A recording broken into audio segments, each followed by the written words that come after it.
ಮೂಡಾ ಕೇಸ್ನಲ್ಲಿ ಸಿಎಂ ವಿರುದ್ಧ 2 ಸೆಕ್ಷನ್ಗಳ ಅಡಿಯಲ್ಲಿ ಈಗಾಗಲೇ ಪ್ರಾಸಿಕ್ಯೂಷನ್ಗೆ ಅನುಮತಿಯನ್ನ ನೀಡಲಾಗಿದೆ.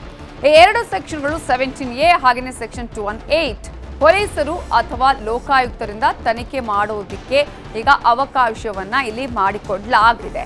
ಈ 2 ಸೆಕ್ಷನ್ಗಳ ಅಡಿಯಲ್ಲಿ ಗವರ್ನರ್ ಪ್ರಾಸಿಕ್ಯೂಷನ್ಗೆ ಅನುಮತಿಯನ್ನ ನೀಡಿದ್ದಾರೆ. ಇದರ ಮತ್ತೊಂದು ಕಡೆ ನೋಡೋದಾದ್ರೆ ಕೋರ್ಟ್ ಮೊರೆ ಹೋಗೋದಕ್ಕೂ ಕೂಡ ಸಿಎಂ ಸಿದ್ಧತೆಯನ್ನ ಮಾಡಿಕೊಂಡಿದ್ದಾರೆ. ನಾಳೆಯೇ ಕೋರ್ಟ್ಗೆ ಅರ್ಜಿ ಸಲ್ಲಿಸಲು ಸಿಎಂ ತಯಾರಿಯನ್ನ ಮಾಡಿಕೊಂಡಿದ್ದು ಪ್ರಾಸಿಕ್ಯೂಷನ್ಗೆ ತಡೆ ಕೋರಿ ನಾಳೆಯೇ ಸಿಎಂ ಅರ್ಜಿಯನ್ನ ಸಲ್ಲಿಸಲಿದ್ದಾರೆ ಕೋರ್ಟ್ನಲ್ಲಿ. ಹಾಗಾದ್ರೆ ಸೆಕ್ಷನ್ 17A ಏನ್ ಹೇಳುತ್ತೆ ಅಂತ ನಾವು ಗಮನಿಸ್ತಾ ಹೋಗೋದಾದ್ರೆ ಇದು ಜನಪ್ರತಿನಿಧಿಗಳ ತನಿಖೆಗಾಗಿ ಇರುವಂತಹ ಸೆಕ್ಷನ್. ನೇರವಾಗಿ ಪೊಲೀಸರಿಂದ ತನಿಖೆ ಇಲ್ಲಿ ಅಸಾಧ್ಯ ಆಗುತ್ತೆ. ನೇರವಾಗಿ ಲೋಕಾಯುಕ್ತ ಆಗಿರ್ಬೋದು, CID, SIT ಇಲ್ಲಿ ತನಿಖೆ ಮಾಡೋದಕ್ಕೆ ಸಾಧ್ಯ ಇಲ್ಲ. ಗವರ್ನರ್ ಅನುಮತಿಯನ್ನ ಕೊಡಬೇಕು. ಗವರ್ನರ್ ಅನುಮತಿಯನ್ನ ಕೊಟ್ಟರೆ ಮಾತ್ರ ಆ ಅನುಮತಿಯ ಮೇರೆಗೆ ತನಿಖೆಯನ್ನ ಇವರೆಲ್ಲರೂ ಕೂಡ ಮಾಡೋದಕ್ಕೆ ಸಾಧ್ಯ ಇದೆ. ಇದರಲ್ಲಿ ಭ್ರಷ್ಟಾಚಾರ, ಕ್ರಿಮಿನಲ್, ಇತರೆ ಕೇಸ್ಗಳ ಬಗ್ಗೆ ತನಿಖೆಯನ್ನ ನಡೆಸಲಾಗುತ್ತೆ. ಹಾಗಾದ್ರೆ ಈಗ ಮತ್ತೊಂದು ಸೆಕ್ಷನ್ ಅನ್ನ ಹಾಕಲಾಗಿದೆ, ಅದು ಸೆಕ್ಷನ್ 218. ಹಾಗಾದ್ರೆ ಇದು ಏನು ಹೇಳುತ್ತೆ ಅನ್ನೋದನ್ನ ಕೂಡ ನಾವಿಲ್ಲಿ ಗಮನಿಸ್ತಾ ಹೋಗೋಣ.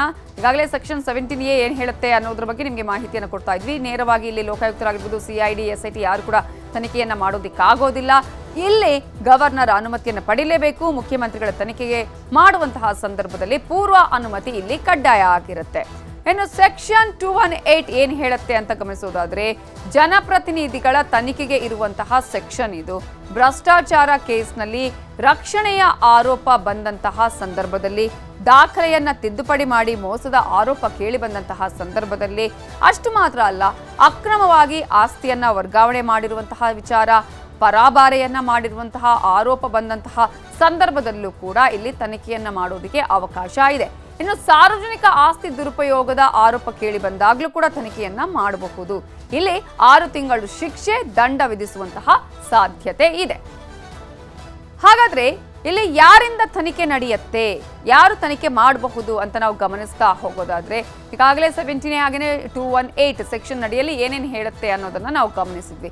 ಇನ್ನು ತನಿಖೆಯನ್ನ ಯಾರ್ಯಾರು ಮಾಡಬಹುದು ಅಂತ ನಾವು ಗಮನಿಸ್ತಾ ಹೋಗೋದಾದ್ರೆ ಇಲ್ಲಿ ಜನಪ್ರತಿನಿಧಿಗಳ ಕೋರ್ಟ್ನಲ್ಲಿದೆ ಸಿಎಂ ಕೇಸ್. ದೂರುದಾರರ ತನಿಖೆಯ ಮೇರೆಗೆ ಅಥವಾ ಕೋರಿಕೆಯ ಮೇರೆಗೆ ತನಿಖೆಗೆ ಆದೇಶವನ್ನ ಮಾಡಬಹುದು. ಲೋಕಾಯುಕ್ತ, SIT, CIDಗೂ ಕೂಡ ಅಧಿಕಾರ ಇದೆ. ಆದರೆ ಅನುಮತಿ ಇಲ್ಲಿ ಬಹಳ ಇಂಪಾರ್ಟೆಂಟ್ ಆಗುತ್ತೆ. ರಾಜ್ಯಪಾಲರ ಅನುಮತಿ ಇದ್ರೆ ಮಾತ್ರ ಅವಕಾಶ ಇರೋದು. ಇಲ್ಲಿ ಕೋರ್ಟ್ ಅರ್ಜಿಯಲ್ಲಿ CBIಗೆ ಕೇಳಿದ್ದಾರೆ ತನಿಖೆ ಮಾಡೋದಕ್ಕೆ ನಮಗೆ ಅವಕಾಶ ಮಾಡಿಕೊಡ್ಬೇಕು ಅಂತ. ಕೋರ್ಟ್ ಸೂಚಿಸಿದ ಏಜೆನ್ಸಿಯಿಂದ ತನಿಖೆ ಮಾಡೋದಕ್ಕೂ ಕೂಡ ಅವಕಾಶ ಇದೆ.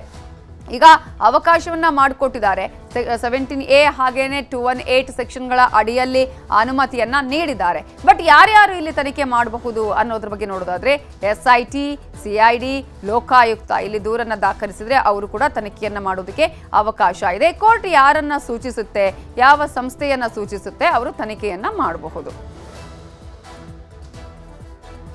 ಕನ್ನಡಿಗರ ಮೆಚ್ಚಿನ ನಿಮ್ಮ ನ್ಯೂಸ್ 18 ಕನ್ನಡ ಈಗ ವಾಟ್ಸ್ಆಪ್ನಲ್ಲಿಯೂ ಲಭ್ಯ. ಕರ್ನಾಟಕ ಮತ್ತು ದೇಶ ವಿದೇಶದ 360 ಡಿಗ್ರಿ ಸುದ್ದಿ ವಿವರವನ್ನ ನೀವು ನಿಮ್ಮ ಕೈ ಬೆರಳುಗಳಲ್ಲಿಯೇ ಪಡೆಯೋದಿಕ್ಕೆ ಈ QR ಕೋಡ್ ಅನ್ನ ಸ್ಕ್ಯಾನ್ ಮಾಡಿ. ನಮ್ಮ ಚಾನೆಲ್ ಅನ್ನ ಫಾಲೋ ಮಾಡಿ, ನೋಟಿಫಿಕೇಶನ್ ಆನ್ ಮಾಡಿ.